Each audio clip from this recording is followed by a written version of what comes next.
Salam, how are you doing, Bye. Alhamdulillah, Jazakallah for joining us. Sorry, we lost you earlier. Restless Being has been highlighting the issues of the Rohingya Muslims. And I understand you also recently held a demonstration outside the Bangladesh embassy. What do you make of the situation?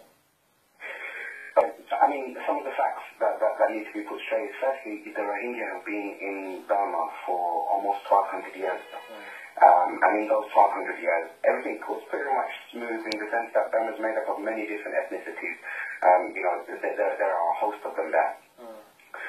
When the military junta came to power in the 60s, they decided that they wanted to clamp down and kind of make Burma into one race with one identity, with one religion, etc. And so a lot of ethnic minorities were actually kind of felt persecuted and were persecuted by the military. Now in 1978 and in 1991 there were state-backed persecution, violence towards the Rohingya in particular, and there was an exodus to Bangladesh.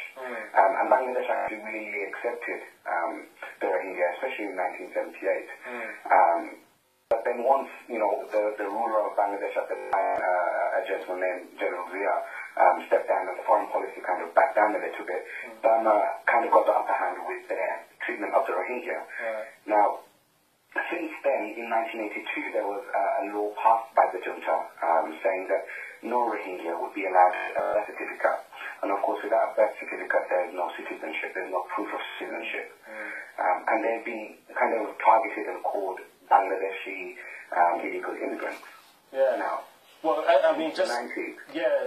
sorry, just to cut you, because we're coming to a break, and hopefully we will get you back after the break. But this also Tariq in the studio mentioned this about Aung Suu Kyi, where she makes the point that she's not even sure if they're Burmese or not.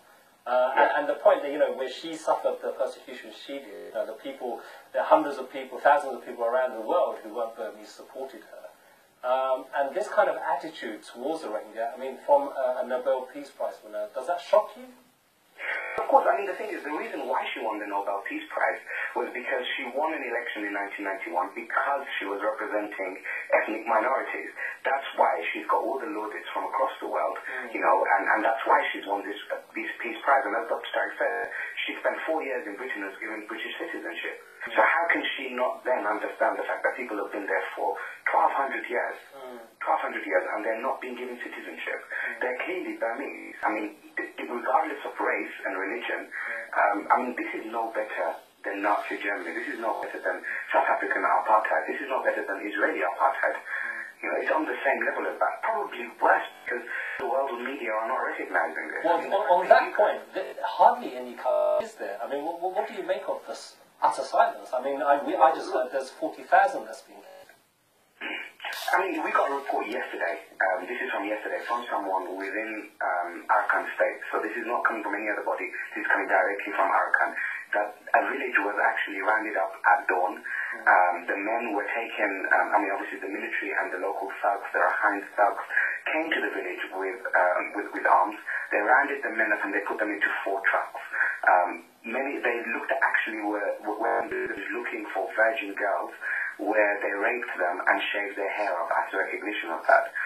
The men were then brutally, obviously, taken into these lorries, and there was a statement by one of the locals saying that, the kind of trail left by these 4 lorries was like as if it was raining blood from the back of these trucks.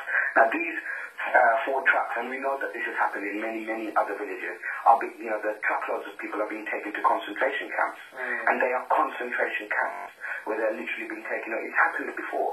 It's happened in 1991 where some of the greatest minds of the Rohingya were taken away.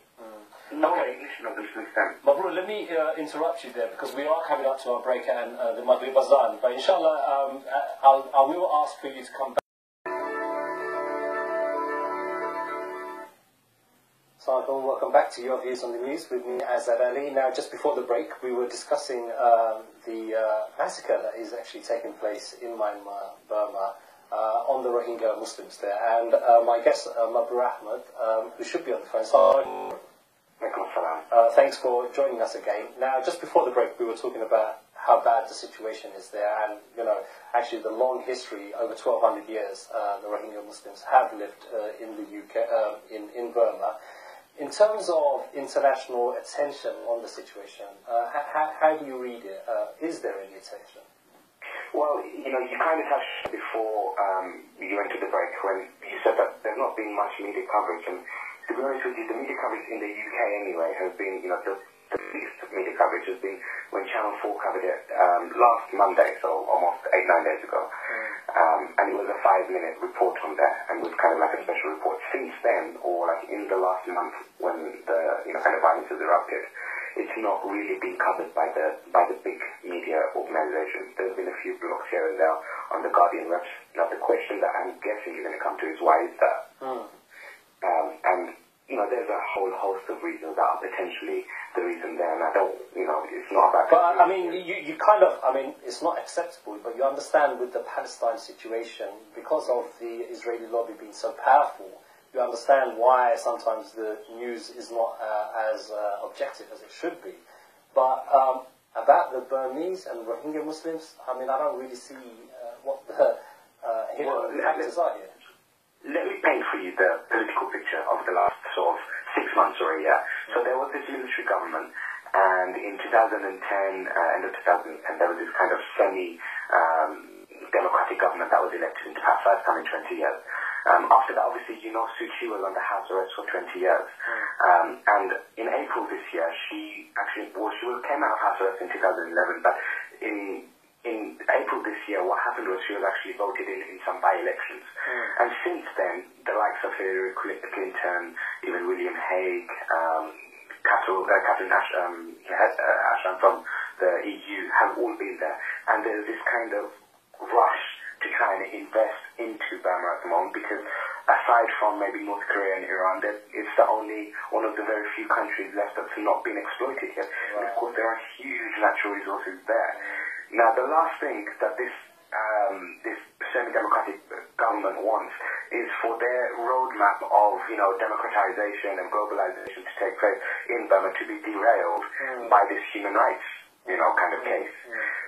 Couple that with the fact that once this kind of recent space began, the UN withdrew from there. All international NGO workers were removed from Arakan. There are no international observers on the ground. The Rohingya aren't being able to pass into Bangladesh, so we're not getting the real eyewitness reports that can be verified. That's the reason.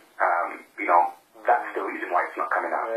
Of course, you can look at it more sinister, and there's another behind it. Yeah, well, I think that's actually a very clear and perhaps a very true likelihood of why there is silence. In terms of what people can do in next steps, your organisation and others have organised demonstrations outside Bangladesh Embassy. Is there a Burmese equivalent, a consulate or something there? Is there something that's going to happen there? So what we've done is, as soon as this happened, we were in forces with another organisation called Myanmar Rohingya Organisation UK, Bro UK, and we held a demonstration actually already outside the Burmese embassy. And that was kind of semi-well attended, about 100 or so people, but of course not covered by the mainstream media. We then actually went and started a petition to the Bangladeshi High Commission, asking them to open borders for the refugees to pass through under international law. Forget about everything else, just for humanity's sake. We went to the demonstration on Monday, actually, when we held this demonstration, handed in the petition, and again, about 100 strong, no coverage from the media whatsoever, not even the Bengali channels, which you would expect. So on Tuesday, what we actually did is we started our petition to the British government now, and we're asking the British government, considering we're living in this land and supposed leader of the free world, to take this upon themselves and actually just voice this, and if nothing else, if nothing else is going to work, some sort of economic sanctions on Burma, try and at least voice this issue. We're running this petition until the 22nd of July. All right.